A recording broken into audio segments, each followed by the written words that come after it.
Into Deep, debut single off of our upcoming EP, self-titled Lumens. How exciting.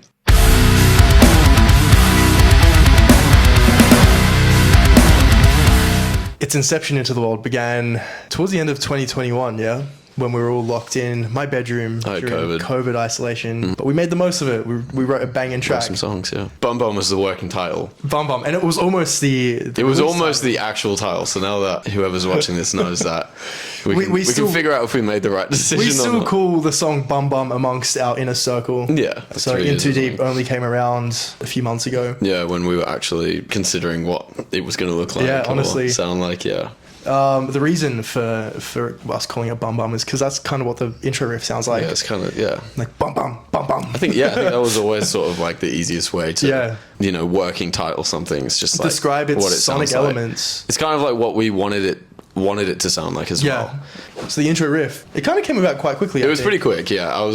I got like the first, I guess, bar down probably like as soon as I discovered that I was sort of writing something. Yeah. And then it was just about linking everything together. But that intro riff, fire. Yeah. Fire, especially the harmonics. Your technique to play this riff is quite unique, hey? Yeah, I use some hybrid picking and stuff like that. Because there's a lot of like string skipping in it. Yeah, it's a natural riff for me that probably might look hard to someone who normally might alternate pick or something like that.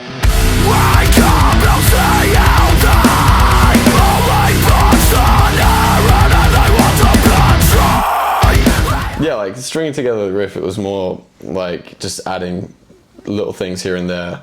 Like the harmonic thing was kind of like just a spicy cherry on top. Because this was just before everybody was adding in those wee-woo noises with the whammy pedals. There wasn't too much harmonic stuff going on. Like I saw it happening like here and there. So, but now wee-woos are in every single harmonics. Wee-woos, I'm glad we were trapped in my bedroom together for a fucking week. Was it a week or was it 2 weeks? It was nearly 2 weeks. That's wild. It was the dream, really. It was what we wanted. Yeah, it was perfect for us. Literally what we wanted was to work on music all the time. Yeah, be locked in the house. Yeah. Oh, it was great. It was a taste of what's to come.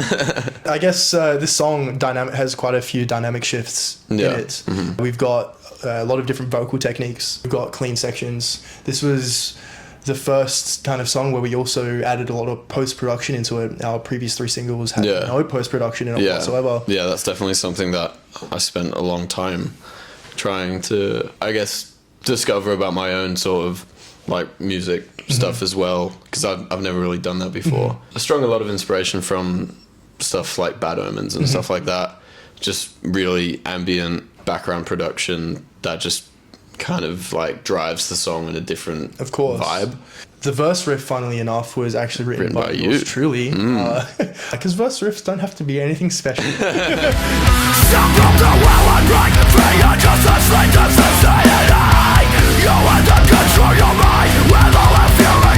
Yeah, what's your favorite riff from the song? That's a really good question. I'm going to tune my guitar. My favorite riff from Into Deep.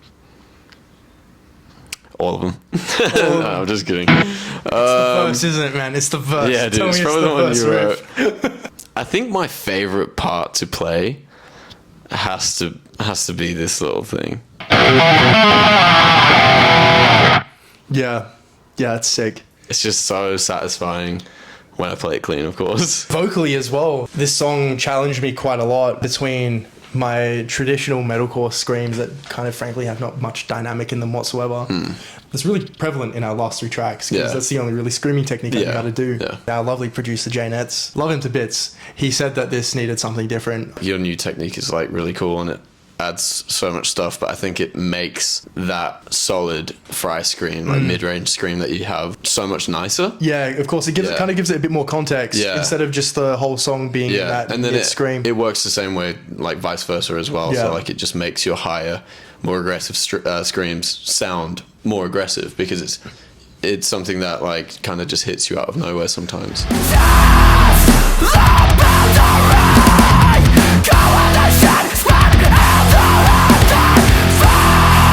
Yeah, from a vocal standpoint, I really wanted to tell a story in all of these songs, whereas previously in our last 3 tracks, I kind of just threw words together that sounded cool. Yeah. But I really wanted to share my personal experiences, my personal views, and kind of use this as a bit of an emotional outlet based on what the song's about, which is essentially an exposure of how I believe a lot of the world is run, where it's built on a lot of corruption, where a lot of the things that happen in the world happen for one's financial benefit, and I think that's incredibly corrupt, and that's really what I wanted to discuss in this song.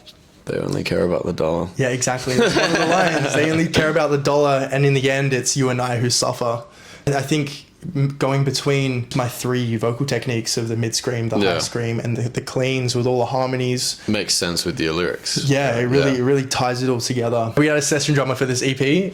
Incredible. Dylan's in Signals, in Kin, probably in a shit ton of other bands that nobody knows about. But he's a phenomenal drummer. We literally sent him the tracks in demo form with just MIDI drums that we've mapped out that we thought made sense to the riffs. But we essentially gave him full creative control, didn't we? We appreciate what Dylan can do on the drums so much. We didn't want to... We didn't want to limit what Lumens could sound like. So it was more like a collaborative effort from outside of, I guess, the circle, really. I think the EP would have sounded vastly different with somebody else behind the kit. 100%. But now we've got Miles. Who has to, fill Dylan's shoes. He does a fucking great job, doesn't he? Yeah, he does.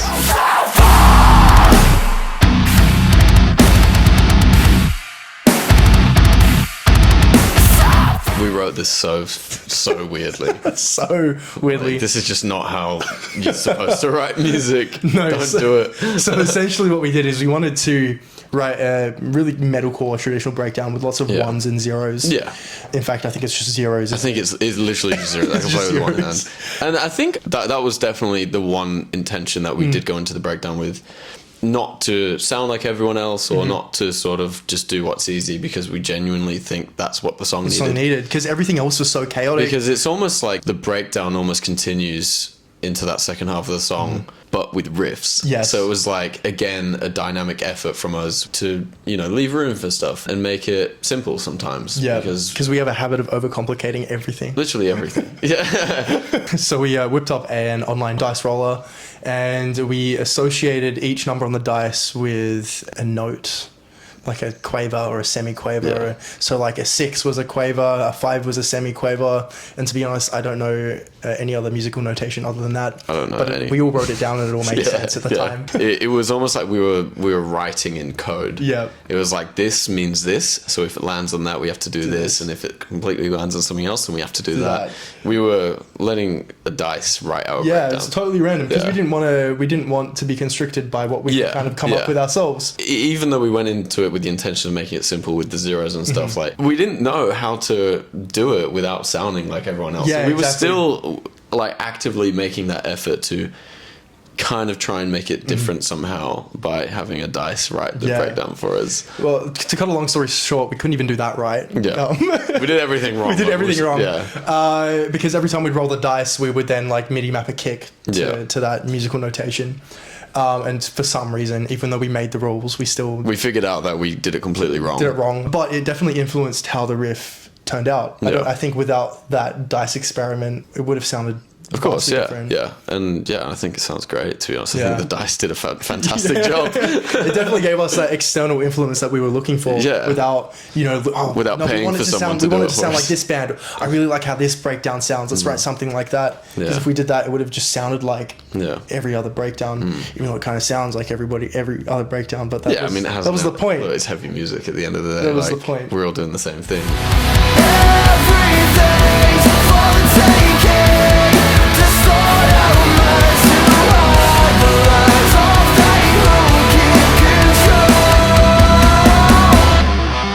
Something that we don't really do a lot of is repetition. And we really tried to do that with this song by giving it 2 choruses. Well, we technically have 3. 3. Oh, no shit. The clean part. The clean part, and then the extended chorus at the end.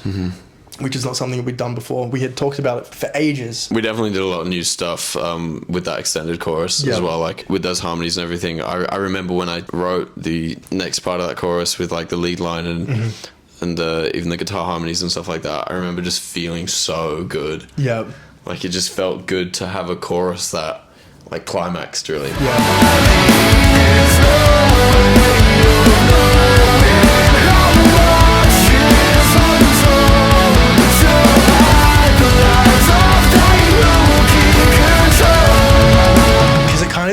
entire song kind of feels a bit like an Edge. Yeah, it definitely does. Like everything like just stops all of a sudden and starts again. And it's like it's very choppy. It's very we call this like the ADHD song. Yeah. Do you remember the original chorus melody? Oh my god, dude. Yes, I do. It doesn't take much for us to go, yeah, you're right, let's change it. Yeah, definitely not. So we really appreciate honesty, especially from in the circle with our like own producer, or like tell us if we're shit. Yeah, for real. Like, we're not going to be offended. We need to know. Otherwise, we'll just get absolutely consumed by what's... Sick set, bro. Thanks, dude. Yeah. Great set, dude.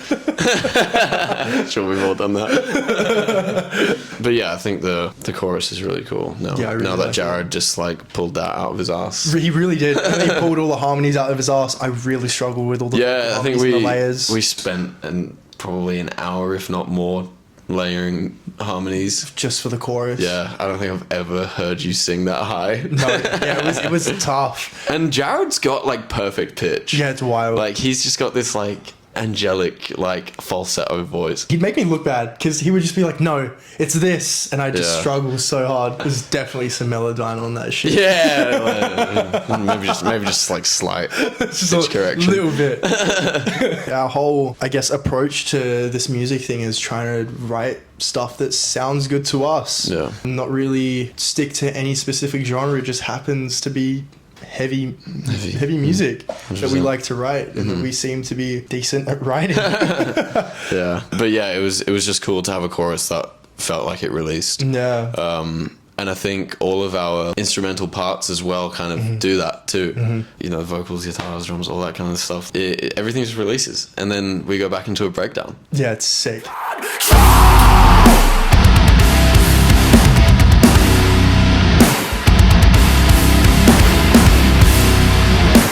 Yeah, the same breakdown. Fancy that. We actually repeated. We repeated one of the riffy breakdowns, but just made it lower. Yeah. Yeah, it was sick. I'm not gonna lie, I was totally against the idea when he brought it to us, because I was such a purist back then. I'm like, no, we must stay in drop.